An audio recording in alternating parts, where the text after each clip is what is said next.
Hi, இன்றைக்கான Pandian store review பார்க்கலாம். கோமதி பாண்டியன் மேலே ரொம்ப கோவமாக இருக்காங்க. எதுக்கெடுத்தாலும் தங்கமயிலே கூப்பிட்றாரு, ரொம்ப பாராட்டுறாருன்னு சொல்லிட்டு. செந்தில் அவங்க அப்பா திட்டினதை நினச்சி ஃபீல் பண்ணிகிட்ருக்காரு. அப்போ கதிர் என்னாச்சுன்னு அப்படின்னு சொல்லி கேட்குறாரு. ஒன்றும் இல்லைன்னு சொல்கிறாரு. அப்புறம் அவங்க மாமாவும் வந்துடுறாரு. அப்புறம் 2 பேர்ட்டையும் செந்தில் சொல்கிறாரு, இந்த மாதிரி நானும் மீனாவும் கொஞ்சம் வெளியில் போயிருந்தோம். அவளை எங்கேயுமே நான் கூட்டிகிட்டு போனது கிடையாது. ஸ்வீட் சாப்பிட்றதுக்கு தான் கூட்டிகிட்டு போயிருந்தேன். அதுக்காக அப்பா அவ்வளோ திட்டுறாரு அப்படின்னு சொல்கிறாரு. நீ அப்பாட்ட தைரியமாக பேச வேண்டியதானே அப்படின்னு சொல்கிறாரு. ஒன்றை மாதிரிலாம் என்னால் தைரியமாக பேச முடியாதுடா அப்படின்னு சொல்கிறாரு. அதுக்கு அவங்க மாமா சொல்கிறாரு, நான் எதனால் கல்யாணம் பண்ணாமல் இருக்கேன் தெரியுமா, இதனால தான் அப்படின்ற மாதிரி சொல்கிறாரு. உங்கள் அப்பா ரொம்ப நல்லவர்னு நினச்சிட்டு இருக்காரு, அவரே நல்லவர்னு நினச்சிக்கிறாரு, நீங்களும் நினைக்கணும் அப்படின்னு அவர் நினைக்கிறாரு அப்படின்ற மாதிரிலாம் சொல்கிறாரு.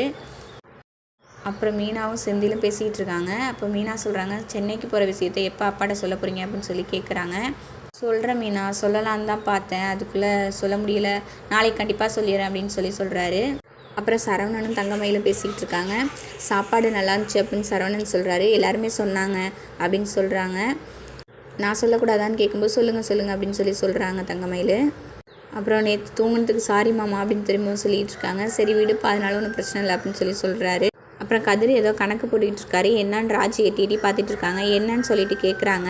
எதுவும் படிக்கிறியா அப்படின்னு சொல்லி கேட்குறாங்க. இல்லை கணக்கு போட்டுட்டு இருக்கேன் அப்படின்னு சொல்லும்போது, என்ன கடை கணக்கா அப்படின்னு சொல்லி கேட்குறாங்க. அந்த கடைக்கு எனக்கு தான் சம்மந்தமே இல்லையே, நான் என்னோட கணக்கு போட்டுட்ருக்கேன் அப்படின்னு சொல்கிறாரு. கால்குலேட்டரில் போட வேண்டியதானே அப்படின்னு சொல்லி கேட்குறாங்க. கடையில் போட்டு பழக்கமாயிடுச்சு அப்படின்னு சொல்கிறாரு. அப்புறம் ராஜிக்கும் பணம் கொடுக்குறாரு. எதுக்குன்னு சொல்லி கேட்குறாங்க. உனக்கு காலேஜில் ஏதாவது செலவு இருக்கும்ல, பஸ்ஸுக்கு போகிறது, ஸ்நாக்ஸ் வாங்குறது, அதுக்கெல்லாம் யூஸ் பண்ணிக்கோ அப்படின்னு சொல்லி கொடுக்குறாரு. ஃபஸ்ட்டு ராஜி வேணான்னு சொல்கிறாங்க. அப்புறம் வாங்கிக்கிறாங்க. அப்புறம் நீ வேலைக்கு போகிறது எனக்கு பிடிக்கல அப்படின்னு சொல்கிறாங்க. வேணா வேலைக்கு போட்டுமா அப்படின்னு சொல்லி கேட்குறாங்க. அதெல்லாம் வேணாம், நீ படி, நல்லா படிச்சுட்டு அப்புறமா வேலைக்கு போ அப்படின்னு சொல்லி, அண்ணி மாதிரி ஒரு வேலைக்கு போ அப்படின்னு சொல்கிறாரு. சரின்னு ராஜியும் சொல்லிடுறாங்க. அப்புறம் மறுநாள் தங்கமயில் காலையிலே எழுந்திரிச்சிட்டு சாமி கும்பிட்டு இருக்காங்க. அப்போ கோமதி எழுந்திரிச்சு வராங்க. கோமதி போய் நான் எல்லா வேலையும் பார்க்கணும் அப்படின்னு சொல்கிறாங்க. இனிமேல் நீங்கள் ரெஸ்ட்டு தான் எடுக்கணும், நான் பார்த்துக்கிறேன், கிச்சன் இனிமேல் என்னோட பொறுப்பு அப்படின்னு சொல்லிடுறாங்க.